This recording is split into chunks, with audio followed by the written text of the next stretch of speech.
Praise the Lord. സർവശക്തനായ നാം എന്നും എന്നേക്കും വാഴ്ത്തപ്പെടുമാറാകട്ടെ. നമ്മുടെ കർത്താവ് യേശുക്രിസ്തു നാം എന്നേക്കും സ്തുതിക്കപ്പെടുമാറാകട്ടെ. കൃപ ലഭിച്ച എല്ലാ ദൈവമക്കൾക്കും വേഗം വരുന്ന യേശുക്രിസ്തുവിൻ്റെ നിസ്തുലമായ നാമത്തിൽ എൻ്റെ സ്നേഹവന്ദനം. ക്രിസ്തു യേശുവിൽ ജീവത്സമായി എല്ലായിടത്തും എല്ലായ്പ്പോഴും നടത്തുന്ന ദൈവകൃപയ്ക്കായി സ്തുതിക്കാം, സ്തോത്രം ചെയ്യാം. ഇന്ന് കർത്താവിൽ നിന്ന് വചനം ധ്യാനിച്ചുകൊണ്ട് നിന്നപ്പോൾ എൻ്റെ ഹൃദയത്തിൽ തന്ന ഒരു ആലോചനയാണ്. സ്തോത്രം.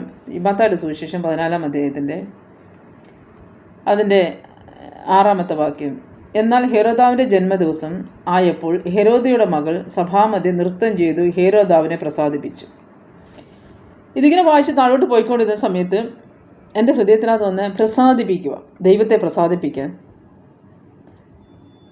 ദൈവത്തിന് സ്തോത്രം. അപ്പോൾ നൃത്തം ചെയ്ത് പ്രസാദിപ്പിക്കുക. നമ്മൾ സങ്കീർത്തനങ്ങൾ 149-ഉം 50-ഉം വായിക്കുമ്പോൾ എടുത്ത് കാണാൻ പറ്റും.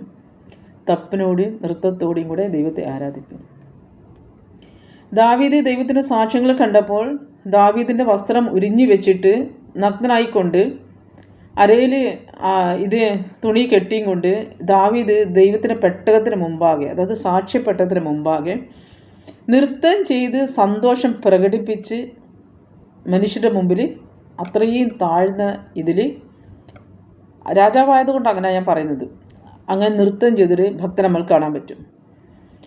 സ്തോത്രം. ദാവീദ് കിന്നരം വായിക്കുമ്പോഴായിരുന്നു ശൗലിൻ്റെ മേലുള്ള ദുർശക്തി ശൗലിനെ വിട്ടുമാറിപ്പോയിക്കൊണ്ടിരുന്നത്. ദൈവത്തെ സാറാവുകൾ രാപ്പകൾ ഇല്ലാതെ ആരാധിച്ചു കൊണ്ടിരിക്കുന്നു. സ്വർഗത്തിൽ നമ്മൾ വെളിപ്പാട് വായിക്കുമ്പോൾ കാണാൻ പറ്റും, അവിടെ ഇടതടവില്ലാതെ ദൂതന്മാർ ദൈവത്തെ സ്തുതിച്ചു കൊണ്ടേയിരിക്കുന്നു. സ്തോത്രം. ഇവിടെ ഭൂമിയിൽ ഒരു രാജാവിനെ പ്രസാദിപ്പിച്ചപ്പോൾ ഒരു മനുഷ്യൻ്റെ തല വെട്ടിക്കൊടുക്കാൻ തൊക്കണം രാജാവ് അവിടെ പറഞ്ഞ വാക്ക് പാലിക്കാൻ വിശ്വസ്തനായി. ഭൂമിയിലെ കാര്യം അത് പറയുന്നത്. സ്തോത്രം. ദൈവനാഥത്തിന് മഹത്വം ഉണ്ടായിരിക്കും. അപ്പോൾ വിശ്വാസം കൊണ്ട് ദൈവത്തെ പ്രസാദിപ്പിക്കാം. ദൈവഭക്തന്മാർ ഏറ്റവും കൂടുതൽ ദൈവത്തെ ആരാധിച്ചും കൊണ്ടിരിക്കണം എന്നാണ് ദൈവത്തിൻ്റെ ആഗ്രഹം.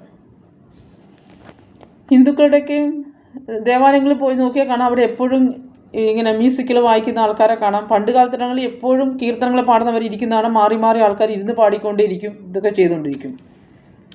സ്തോത്രം മക്കളെ, നമ്മൾ ഒരുപാട് പിറുപിറുപ്പ് പറഞ്ഞ് പ്രാർത്ഥിക്കുന്നതിനേക്കാളും നല്ലത് ദൈവത്തെ പിറുപിറുത്ത് പ്രാർത്ഥിക്കുന്നത് ദൈവത്തിന് ഇഷ്ടമുള്ള കാര്യമല്ല. നമ്മൾ ദൈവത്തെ എങ്ങനെ പ്രസാദിപ്പിക്കണം എന്ന് വെച്ചാൽ വിശ്വാസം വേണം.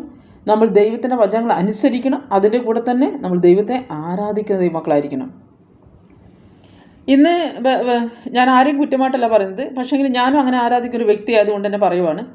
എൻ്റെ പേരിൽ അഭിഷേകം വന്നതിന് ശേഷം ഞാൻ അങ്ങനെ ആരാധിക്കാൻ തുടങ്ങിയത്. അതിന് മുമ്പ് ഞാൻ അങ്ങനെ ആരാധിക്കാറില്ലായിരുന്നു. അങ്ങനെ ആരാധിക്കുന്നവരൊക്കെ നോക്കി ഞാൻ അത്ഭുതപ്പെട്ടിട്ടുണ്ട്. ഇവരൊക്കെ എങ്ങനെ ഇങ്ങനെ ദൈവത്തിൻ്റെ സന്നിധി തുള്ളി നൃത്തം ചെയ്ത് ഇങ്ങനെ ദൈവത്തിൻ്റെ മുമ്പിൽ ഇങ്ങനെ ഇത് ചെയ്ത് ആരാധിക്കുന്നത്.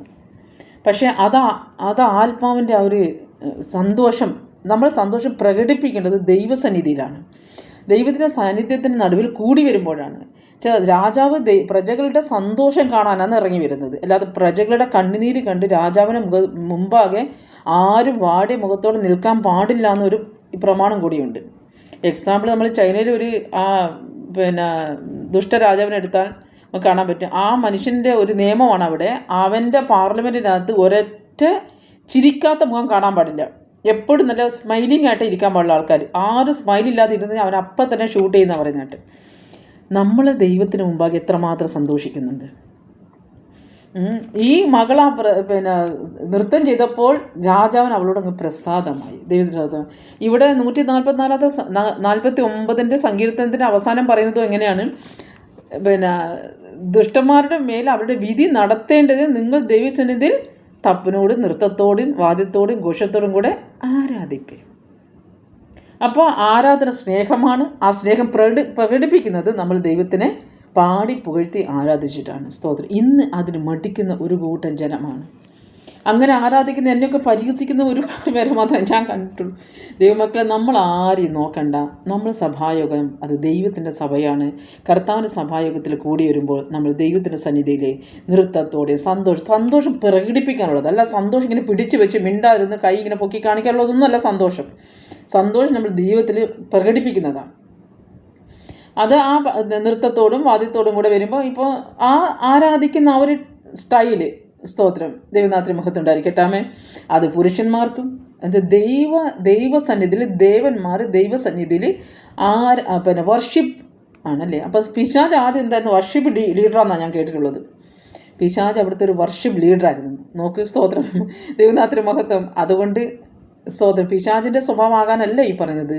ദൈവത്തിൻ്റെ ഇഷ്ടങ്ങൾ എന്തൊക്കെയാണെന്ന് അറിഞ്ഞിട്ട് ആ ഇഷ്ടങ്ങളൊക്കെ നമ്മുടെ ജീവിതത്തിൽ നമ്മളെ നടപ്പാക്കണം. ആരും നമ്മോട് പറയണ്ട നിങ്ങൾ ആരാധിക്കുന്നു. ഇപ്പം ഞാനൊക്കെ പോകുന്ന സ്ഥലത്ത് ആരാധിക്ക്, കൈകൂട്ട്, കൈയോർത്ത്, സ്തോത്രം, ഇങ്ങനെയൊക്കെ ഞാൻ പറഞ്ഞു കേട്ടതെടുത്താണ് ഞാൻ വളർന്നത്. മനസ്സിലായി. എന്നോട് ആരും നിർബന്ധിച്ചിട്ടൊന്നുമല്ല. എനിക്ക് ആ ദൈവസ്നേഹം എനിക്ക് വെളിപ്പെട്ടപ്പോൾ, ഞാൻ അനുഭവിച്ചപ്പോൾ എനിക്ക് പിന്നെ ആരെയും നോക്കേണ്ട ആവശ്യമില്ല. ദൈവം എൻ്റെ ജീവിതത്തിൽ ചെയ്തതിനാണ് ഞാൻ ആരാധിച്ചത്. മിരിയാം എപ്പോഴും ആരാധിച്ചത്? മിരിയാം 12 അടയാളങ്ങൾ അവിടെ കണ്ടു ഈ മിസ്രൈം ദേശത്ത്, പക്ഷെ അപ്പോൾ ആരാധിച്ചില്ല. പക്ഷേ മിരിയാം ചെങ്കടൽ കടന്ന് സ്വാതന്ത്ര്യം ലഭിച്ചു എന്ന് വ്യക്തമായി കണ്ടു. ശത്രുവിനെ വീഴ്ച കണ്ടു. ശത്രുവിനെ എണീക്കത്തില്ല എന്നും കണ്ടപ്പോൾ മിരിയാമാണ് ആദ്യം തപ്പെടുത്തും കൊണ്ട് ആരാധിച്ചത്. സ്തോത്രം, ദൈവനാമത്തിന് മുഖത്ത് തപ്പെടുത്തും കൊണ്ട് മിരിയാം ആദ്യം തുടങ്ങി. അപ്പം തപ്പ അവരുടെ കയ്യിൽ ഉണ്ടായിരുന്നു. അവർ ആരാധിക്കാൻ അവർക്ക് പറ്റത്തില്ലായിരുന്നു. അവരതുപോലെ തന്നെ അവസ്ഥയിലായിരുന്നു. പക്ഷേ അവർ വിടുതൽ. അപ്പം വിടുതൽ കണ്ടവർ ദൈവസന്നിധി നൃത്തം ചെയ്തവൻ ദൈവസന്നിധി നമ്മൾ സന്തോഷം പ്രകടിപ്പിക്കണം. അത് നമ്മൾ ദൈവ മക്കളായതുകൊണ്ടാണ്. നമ്മൾ അപ്പൻ്റെ മുമ്പിലത്. പിന്നെ നമ്മൾ മറ്റുള്ള രാജാവിൻ്റെ മുമ്പിൽ എന്തിനാരാധിക്കണം? നമ്മുടെ അപ്പൻ്റെ മുമ്പിലാണ് നമ്മൾ പ്രകടിപ്പിക്കേണ്ടത്. സ്തോത്രം. ഈ വചനങ്ങൾ ദൈവം നമ്മളെ അനുഗ്രഹിക്കട്ടെ. സർവശക്തനെ കൊണ്ട് നമ്മൾ വാഴ്ത്തപ്പെടുമാട്ടെ. ആമേൻ. സ്തോത്രം.